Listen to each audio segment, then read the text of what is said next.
नमस्कार, आप सभी का स्वागत है आपके अपने YouTube चैनल ज्ञान पहचान पर। और आज हम कक्षा 10 भूगोल के दूसरे अध्याय के बारे में पढ़ेंगे। ये जो दूसरा अध्याय है, इसको पढ़ने से पहले मैं ये चाहता हूँ कि एक तो आप इस वीडियो के लास्ट तक ज़रूर बने रहें, क्योंकि अगर आपको ये चैप्टर अच्छी तरीके से समझना है, बोर्ड एग्जाम 2024 की तैयारी के लिए समझना है, तो आप इस वीडियो को पूरा देखें। और हम इस चैप्टर को 2 पार्ट के अंदर कवर करने वाले हैं। पहले पार्ट में मैं यहाँ पे 3 पॉइंट्स आपको डिस्कस करूँगे, जो है इंट्रोडक्शन, भारत में इसका वनस्पति जात और प्राणी जात, और तीसरा है भारत में वन और वन्य जीव का संरक्षण। इन तीनों पॉइंट को हम करेंगे। लेकिन अब मैं आपको एक बहुत ही महत्वपूर्ण बात बताता हूँ।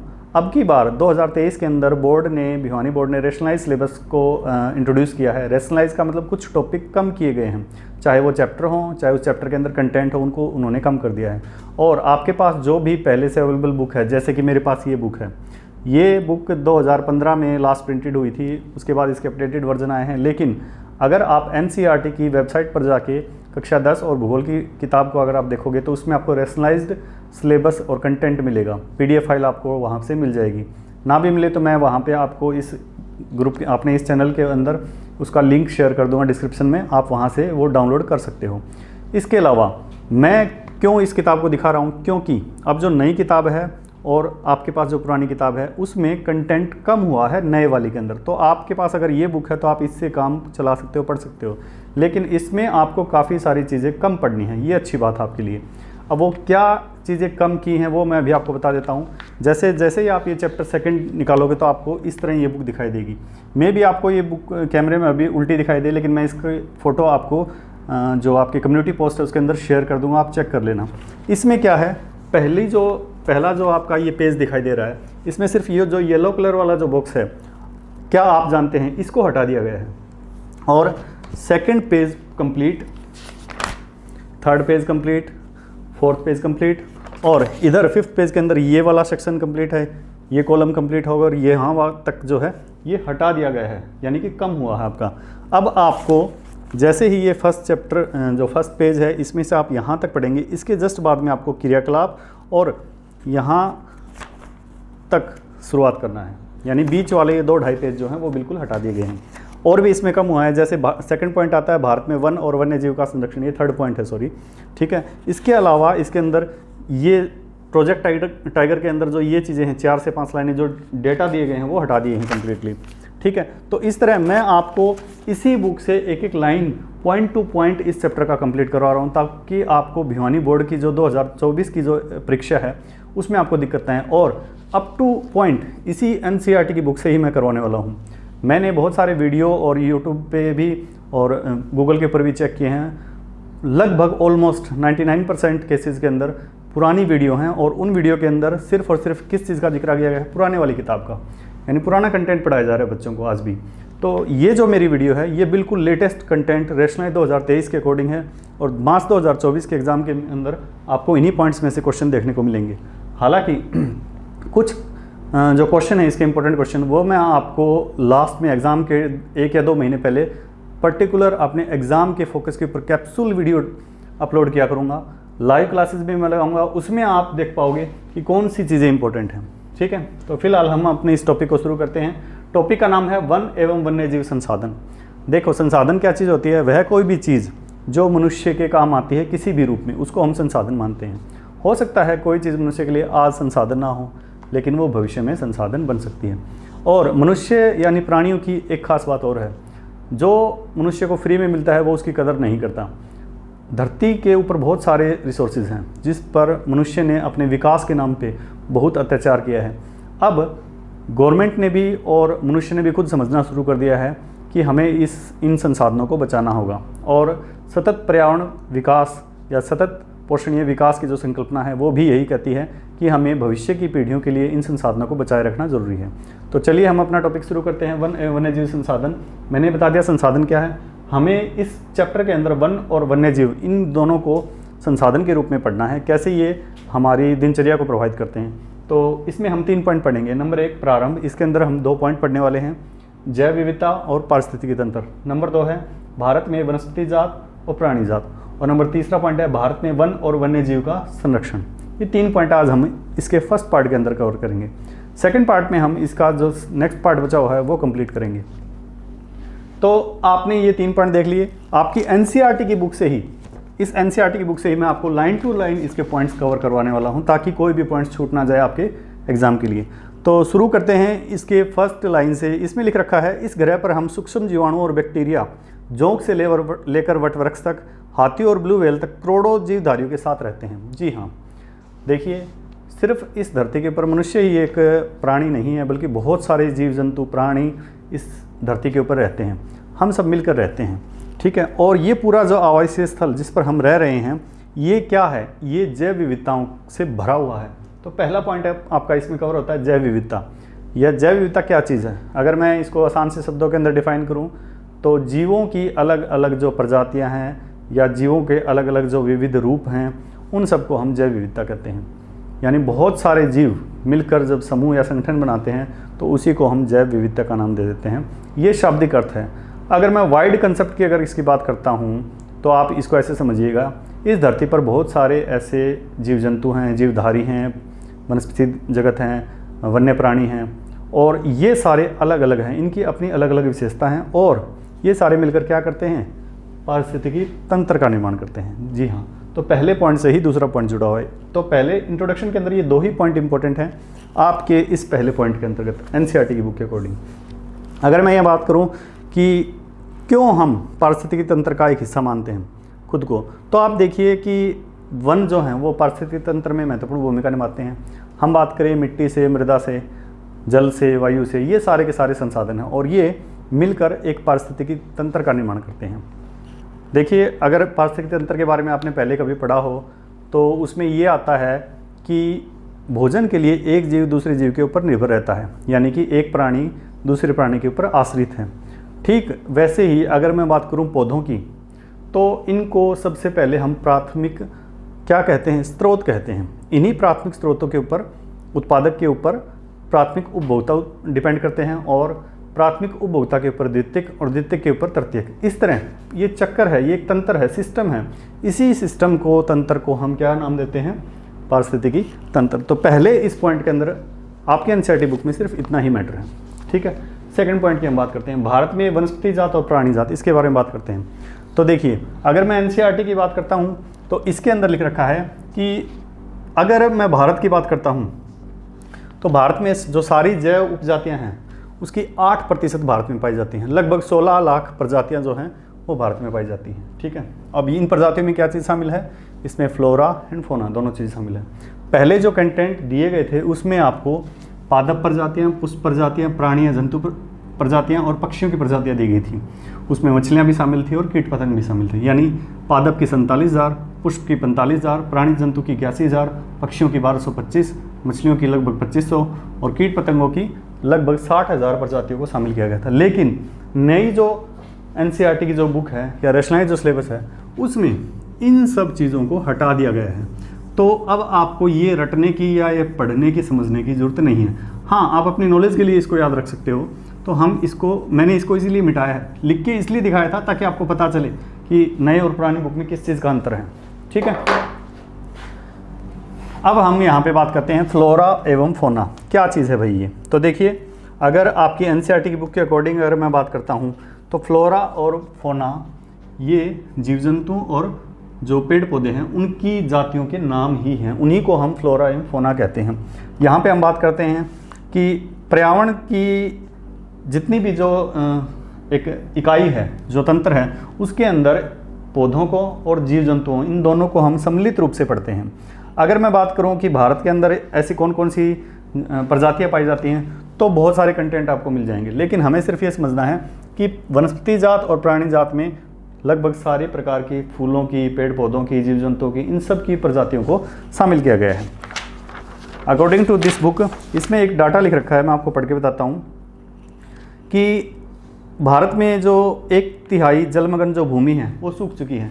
ये कंटेंट पहले था, अब इसको हटा दिया है, जो कि हम नहीं पढ़ रहे हैं। तो हमें सिर्फ और सिर्फ इस कंटेंट के अंदर 2 चीज़ें ध्यान रखनी है, जो वनस्पति जात और प्राणी जात है, कि इसके अंदर हमें ये देखना है कि इसमें जैव विविधता के संदर्भ में कौन कौन सी चीज़ें शामिल हम करते हैं। यानी हम किस, भारत में जो वनस्पतियों की जो जातियाँ हैं, प्राणियों की जो जातियाँ हैं, उनमें हम अब क्या देखते हैं, किन किन चीज़ों को शामिल करते हैं, बस वही चीज़ें आपको देखनी है।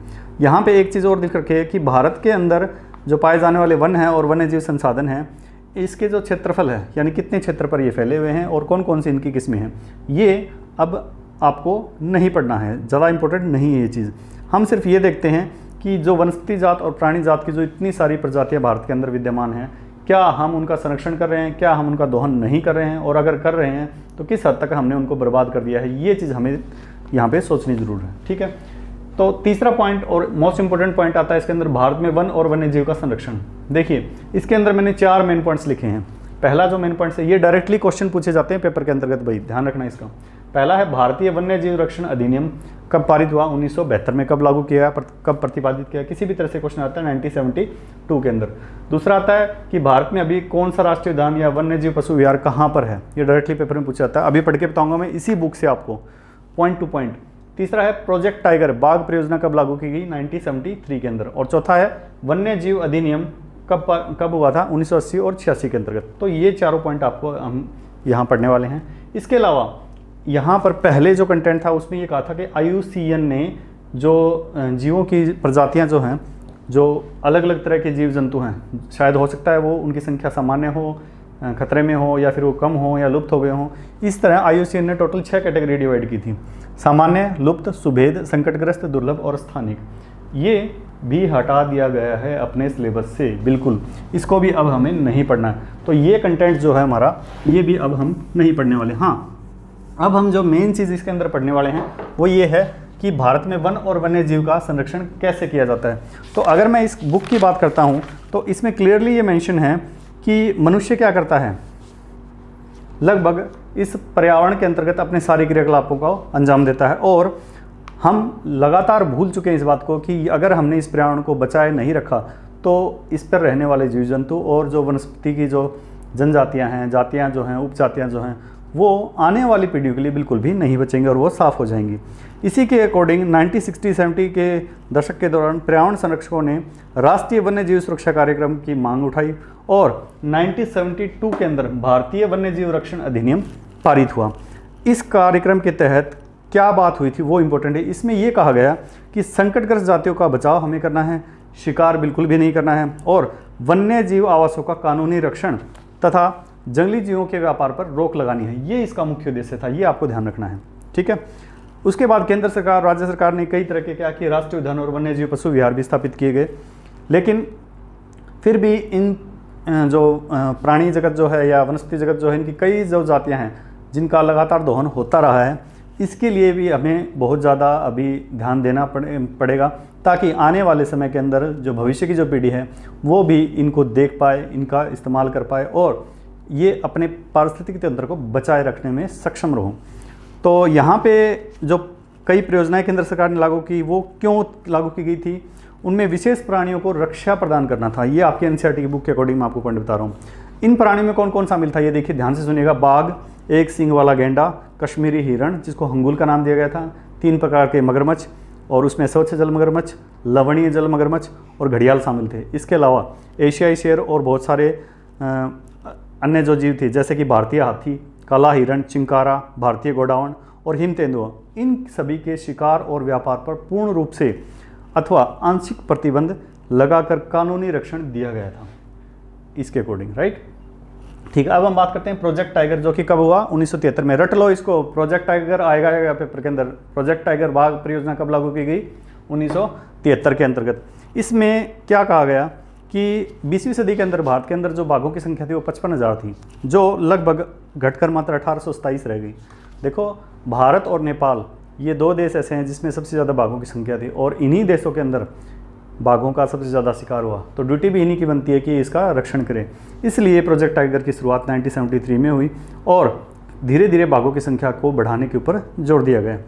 हालांकि बहुत सारी ऐसी परियोजनाएं गवर्नमेंट ने निकाली हैं, जैसे अगर मैं राष्ट्रीय उद्यान की बात करता हूं तो ये पेपर में ज़रूर आएगा, आप ध्यान से सुनना इस बात को। उत्तराखंड में जिम कॉर्बेट राष्ट्रीय उद्यान है। तो डायरेक्टली पेपर में क्वेश्चन पूछे जाते हैं कि जिम कॉर्बेट राष्ट्रीय उद्यान कहाँ पे है, तो आपको याद रखना है उत्तराखंड राज्य के अंतर्गत। दूसरा मैं बोल रहा हूँ पश्चिमी बंगाल में है सुंदरवन राष्ट्रीय उद्यान।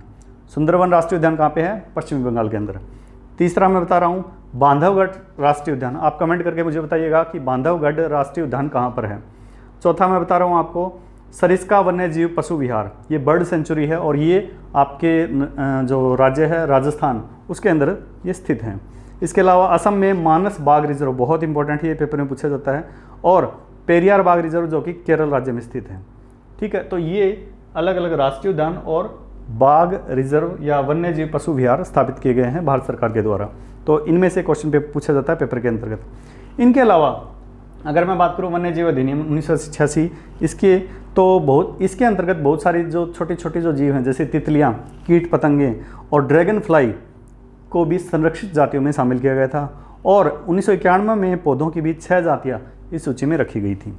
ये सारा का सारा जो मैंने जानबूझ के आपको इस किताब से पढ़ के बताया ताकि आपको ये पता चले कि एनसीईआरटी के पढ़ने के फ़ायदे क्या हैं। हालांकि ये जो वीडियो है ये सिर्फ बोर्ड एग्जाम के विद्यार्थियों के लिए नहीं, बल्कि जो कम्पिटिटिव एग्जाम की तैयारी कर रहे हैं, इवन यूपीएस आईएएस के अंदर भी इसी प्रकार के जो एनसीईआरटी की जो किताबें हैं उनमें से क्वेश्चन पूछे जाते हैं।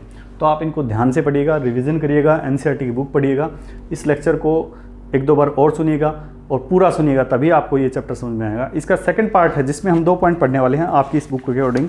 वो कौन कौन से मैं आपको बता देता हूँ। एक तो इसमें ये है वन और वन्यजीव संसाधनों के प्रकार और उनका वितरण, ये वाला, ठीक है। और दूसरा इसके अंतर्गत आता है समुदाय और वन संरक्षण। हम इन 2 पॉइंट्स को पढ़ेंगे, बस ये 2 पॉइंट्स इस चैप्टर के अंदर बचे रहते हैं। इन 2 पॉइंट्स को मैं नेक्स्ट जो पार्ट रहेगा इस वीडियो का उसके अंदर पढ़ाऊंगा। लेकिन आपको अब दोबारा मैं इसका क्विक रिवीजन बता देता हूँ। हम पढ़ रहे हैं वन और वन्यजीव संसाधन, यानी इनका हमें संरक्षण करना है। ये एक संसाधन के रूप में माने गए हैं, क्योंकि अगर मैं देखूं कि मनुष्य की जो सारी प्रक्रियाएं हैं वो सारी की सारी इन्हीं संसाधनों के ऊपर डिपेंड रखती हैं। अगर हमें इस पारिस्थितिकी तंत्र, इस जैव विविधता को बचाना है, या अगर मनुष्य को खुद को बचाना है, तो वो इन चीज़ों को ज़रूर बचाना पड़ेगा उनको, अन्यथा भविष्य की जो पीढ़ी है और खुद मनुष्य जो है वो इसके दुष्परिणाम भुगत सकता है। तो चलिए हम इसमें बात करते हैं।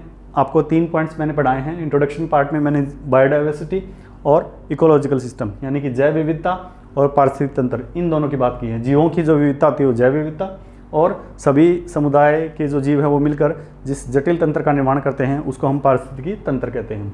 भारत के अंदर वनस्पति जात और जो प्राणी जात हैं वो किस प्रकार महत्वपूर्ण हैं, कितनी कितनी प्रजातियां हैं, या अगर मैं देखूं फ्लोरा और फोना की जो जातियां उपजातियां हैं उनका क्या हाल है, वर्तमान में उनकी क्या स्थिति है, तो हम ये इस सेकंड पॉइंट में पढ़ते हैं। थर्ड पॉइंट जो कि मोस्ट इंपॉर्टेंट पॉइंट है, भारत में वन और वन्यजीव संरक्षण, वन्य जीवन का संरक्षण, यानी कि हम इनको कैसे बचाएंगे। तो इसके अंदर 4 मेन पॉइंट्स बनते हैं जो मैंने यहाँ पे लिख रखे हैं। भारतीय वन्य जीव रक्षण अधिनियम कब पारित हुआ? 1972 में।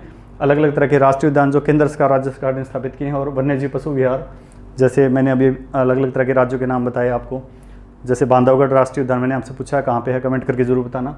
तीसरा है प्रोजेक्ट टाइगर 1973 के अंदर किसके लिए स्थापित किया गया था? बाघों का रक्षण करने के लिए।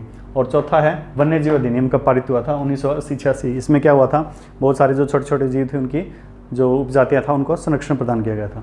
तो इस प्रकार आपको ये इस वीडियो के अंतर्गत जो मैंने पॉइंट बताए हैं यही आपको आज पढ़ने हैं, इनका रिवीजन करना है। कल एक बार दोबारा आप इस वीडियो को देखिएगा, सुनिएगा, और फिर जाके आपको ये चैप्टर कंप्लीट हो जाएगा। और एनसीईआरटी की बुक जरूर पढ़िएगा, इसका लिंक मैं आपको डाल दूंगा। बाकी जिस बच्चे को पता है वो डायरेक्ट एनसीईआरटी की वेबसाइट खोल के इसको निकाल सकता है। जिसको नहीं पता या पुरानी किताब है उसके लिए मैं अपने इस वीडियो के डिस्क्रिप्शन जो बॉक्स है उसके अंदर ये अपलोड कर दूंगा। फिलहाल आज के अपने इस टॉपिक में इतना ही, लेकिन इस वीडियो को जब आप देख रहे हैं तो इसको शेयर ज़रूर करिएगा, और अगर आप नए हैं इस चैनल पे तो इसको सब्सक्राइब करिएगा, लाइक करिएगा। Thank you so much.